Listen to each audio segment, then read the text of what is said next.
Halo teman-teman semua, kembali lagi bersama aku Maulana Raffi, mahasiswa semester 3 Sistem Informasi. Kembali akan membahas tentang mata kuliah Sistem Informasi Akuntansi dan juga Keuangan. Nah, kali ini kita akan berbicara kembali nih tentang salah satu teknologi dalam sistem keuangan, yaitu Fintech. Tapi sebelum itu, mari kita kilas balik kembali. Coba bayangkan, pagi-pagi kita beli kopi di warung, siangnya pesan ojek online, sorenya belanja di marketplace. Nah, semua kegiatan itu rata-rata kita lakukan dengan pembayaran secara cashless atau tanpa mengeluarkan uang tunai ataupun uang lembar, uang fisik. Nah, semua kemudahan itu bisa kita lakukan karena adanya perkembangan teknologi finansial atau yang disebut dengan fintech. Nah, dalam video ini kita akan sedikit membahas tentang fintech dan kita juga akan mereview nih salah satu aplikasi yang sering digunakan oleh masyarakat, yaitu kita tonton sampai akhir ya. Oke, sebelumnya, Fintech adalah singkatan dari Financial Technology. Dilansir dari Otoritas Jasa Keuangan, Fintech adalah inovasi jasa keuangan dengan memanfaatkan teknologi. Artinya, semua layanan keuangan yang awalnya itu ribet, panjang prosedurnya, atau butuh gitu buat datang ke bank buat ngambil duitnya. Nah, sekarang kita bisa lakukan hanya lewat genggaman tangan melalui smartphone yang kita miliki. Contoh gampangnya, dompet digital sekarang sudah dilayani oleh platform seperti OVO, GoPay, Dana, ShopeePay, dan banyak aplikasi lainnya. Juga ada pinjaman online seperti Modalku, Amarta, dan juga aplikasi-aplikasi lainnya yang bisa kita akses di Google Play Store. Dan juga ada aplikasi investasi seperti Bibit, Ajaib, dan juga bahkan ada Insurtech untuk asuransi digital dan crowdfunding untuk galang dana secara online. Jadi banyak tuh sekarang donasi-donasi yang penggalangannya tuh melalui teknologi digital dan pembayarannya juga bisa melalui platform e-money ataupun aplikasi-aplikasi yang kita punyai. Nah, tujuan utama dari Fintech ini bukan hanya sekedar untuk memudahkan transaksi, tapi juga membuka akses keuangan bagi masyarakat yang sebelumnya belum terjangkau oleh kehadiran bank. Misalnya, pedagang kecil atau pekerja informal sekarang bisa langsung menerima pembayaran digital tanpa perlu punya rekening bank yang formal. Nah, jadi bisa dibilang Fintech bukan sekedar tren, tetapi benar-benar bagian dari transformasi hidup kita sehari-hari. Nah, sekarang kita bahas nih terkait dengan salah satu aplikasi e-money dan nanti kita akan mereview gitu tentang aplikasi si OVO-nya itu sendiri.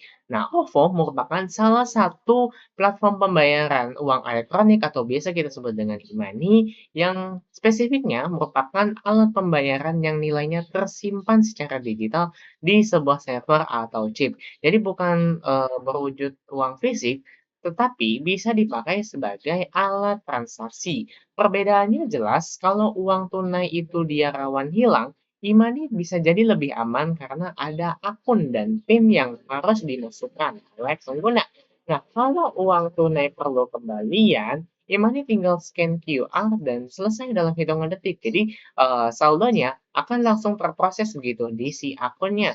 Dan kalau bicara tentang efisiensi, biaya transfer atau bayar tagihan lewat e-money itu jauh lebih murah gitu ketimbang kita melakukan, transaksi.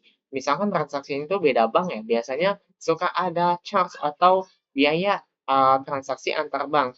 Nah, menariknya nilai transaksi digital di Indonesia itu terus naik. Tahun 2023 saja, total transaksi di Fintech itu mencapai 1.900 triliun, bahkan bisa naik lebih lah bahkan bisa naik lebih dari 40% dibanding tahun sebelumnya. Artinya, masyarakat kita sudah semakin terbiasa dengan sistem cashless. Nah, berbicara tentang e-money dan tadi kita juga sudah sebut salah satu aplikasinya yaitu OVO. Mari kita buka dari tampilan si OVO ini sendiri. Nah, ketika teman-teman ingin mengunduh di si OVO, teman-teman bisa langsung buka Play Store-nya dan ketikkan keyword OVO dan nanti si OVO-nya ini nanti bakal langsung muncul gitu di Google Play Store-nya. Coba di sini aku bakal demonstrasiin dari awal ya. Ini ceritanya aku pura-puranya belum download OVO. Kita ketik OVO. Nah, langsung muncul nih si OVO di pencarian paling atas. Nah, karena di sini aku sudah sudah install, kita langsung buka aja aplikasi si OVO-nya ini sendiri. Nah, kita bisa lihat ya di sini ada security code atau PIN yang perlu kita masukkan. Jadi seketika ketika pertama kali bikin OVO, pasti teman-teman akan diminta untuk bikin akun sampai bikin PIN. Nah, karena di sini aku udah bikin PIN-nya, di sini aku bakal langsung masukin aja si PIN-nya itu. Sebentar.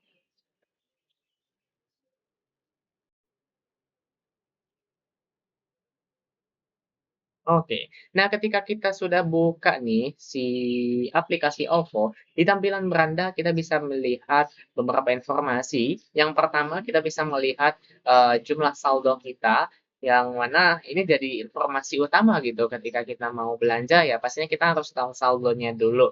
Dan si saldo ini kita bisa top up, bisa transfer, bisa tarik tunai, dan juga kita bisa lihat gitu, history yang udah kita bukan history ya, maksudnya history dari transaksi yang udah kita lakukan. Nah, kita perlu tahu nih, informasi dari top up-nya itu sendiri. Teman-teman bisa melakukan top up lewat berbagai metode. Salah satunya adalah BCA One Click bagi teman-teman yang, punya bank BCA, dan ada pilihan-pilihan lain seperti Alfamart, Indomaret, kartu debit, ATM, internet atau mobile banking, merchant atau mitra OVO, dan juga Tokopedia. Nah, di sini aku bakal, ngasih tahu beberapa aja, ya ketika teman-teman top up di Alfamart atau Indomaret, teman-teman bakal dikenakan biaya admin sebesar 2.000 dan minimal top up kalau di Alfamidi, Alfamart, dan juga platform ataupun retail lainnya, itu adalah 20.000.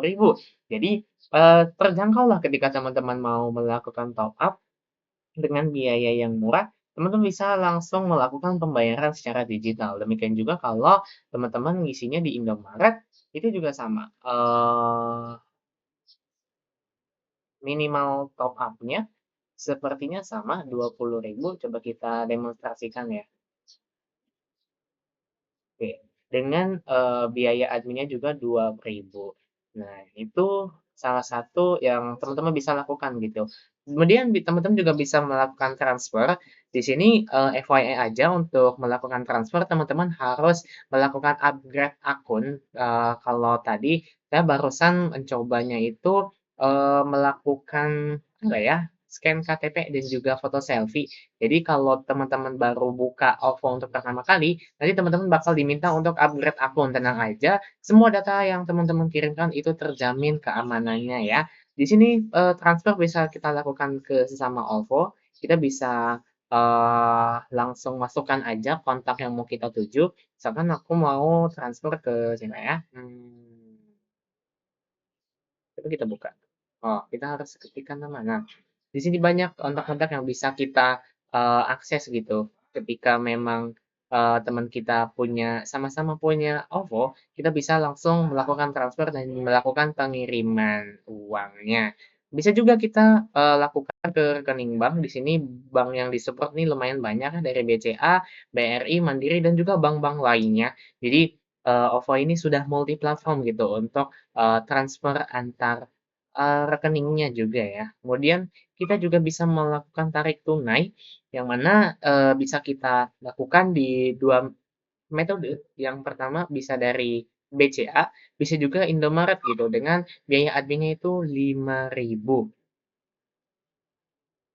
Overcash tidak cukup ya, karena, untuk minimal tarik tunai ternyata minimal adalah 50.000 ya teman-teman. Dari sini, nolku kurang banyak ya, jadi belum bisa melakukan si, penarikan tunai. Dan tadi sempat di-mention tentang history atau transaksi.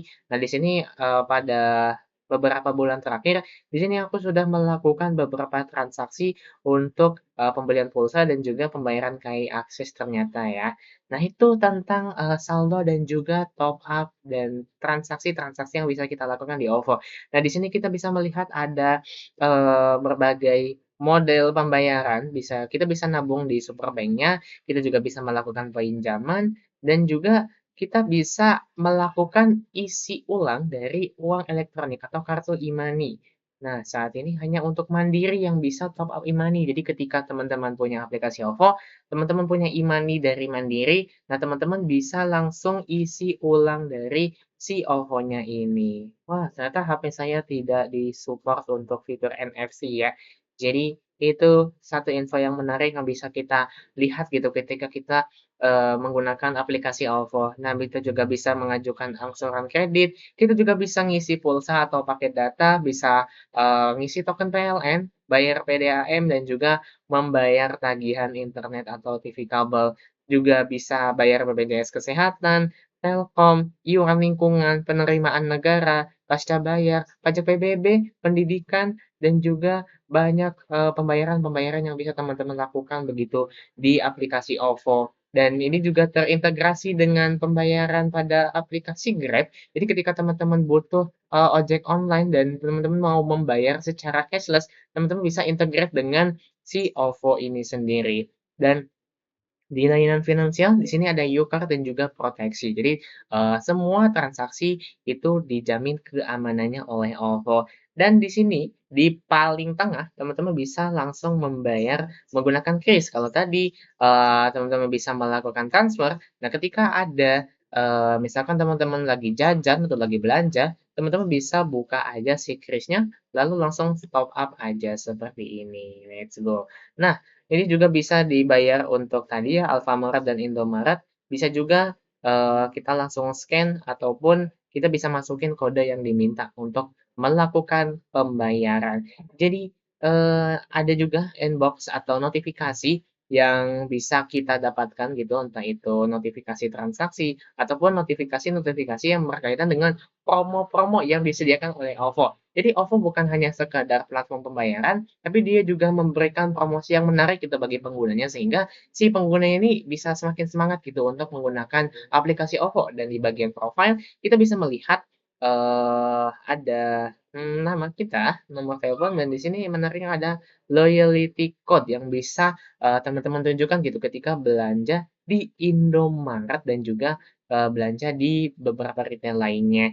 Jadi itu sekilas tentang aplikasi OVO, dan di sini kita bisa mengkilas balik kembali ya bahwasanya OVO sebagai salah satu platform e-money memberikan keunggulan-keunggulan yang luar biasa. Di sini kelebihannya ada merchant yang sangat luas, apalagi sejak integrasi dengan Grab dan Tokopedia. Interface aplikasinya juga simpel dan gampang dipakai, banyak promo cashback yang bikin transaksi lebih hemat. Tapi kekurangannya, OVO ini ada biaya admin gitu untuk transaksi ke beberapa bank ya, yang tadi udah kita lihat juga ya, ada yang 5.000. Kemudian butuh internet yang stabil ya pastinya, nggak mungkin teman-teman, melakukan transaksinya secara offline, tidak ada jaringan, jadi teman-teman harus nyiapin kuota ataupun jaringan yang stabil gitu. Dan persaingannya juga ketat ya, bersaing dengan GoPay, Dana, ShopeePay yang mungkin lebih familiar gitu ketimbang, aplikasi si OVO. Tapi meskipun demikian, OVO masih menjadi salah satu dompet digital paling populer di Indonesia, terutama karena integrasinya di ekosistem Grab dan juga Tokopedia. Nah, pastinya dampak penggunaan OVO ini akan lebih memudahkan transaksi dengan keamanan dan juga kepraktisannya. Kita nggak perlu bawa banyak uang tunai, cukup satu aplikasi di ponsel yang kita miliki. Buat para pekerja ataupun UMKM, ini juga menjadi peluang yang besar karena dengan hanya menempelkan QR di gerobak atau di tembok atau dimanapun itu, pembayaran bisa langsung dilakukan dengan sekali klik. Dan intinya dengan kesimpulannya, dengan, apa ya, review yang sudah kita lakukan tadi, Vintage adalah inovasi teknologi yang mengubah cara kita berhubungan dengan uang. Salah satu bentuk nyatanya adalah e-money, dan OVO adalah contoh nyata dari dompet digital yang sudah sangat dekat dengan kehidupan sehari-hari. Ingat, pakai Vintage itu banyak manfaatnya, tetapi kita juga harus bijak untuk menggunakannya karena, apa ya, transaksinya mudah, biasanya jadi cepet habis gitu ya duitnya. Jadi balik lagi, ingat prioritas kita, ingat kebutuhan kita, belanjalah apabila kita perlu. Dan ingat, transaksi mudah hanya pakai OVO dan juga beberapa aplikasi lainnya. Terima kasih. Wassalamualaikum warahmatullahi wabarakatuh.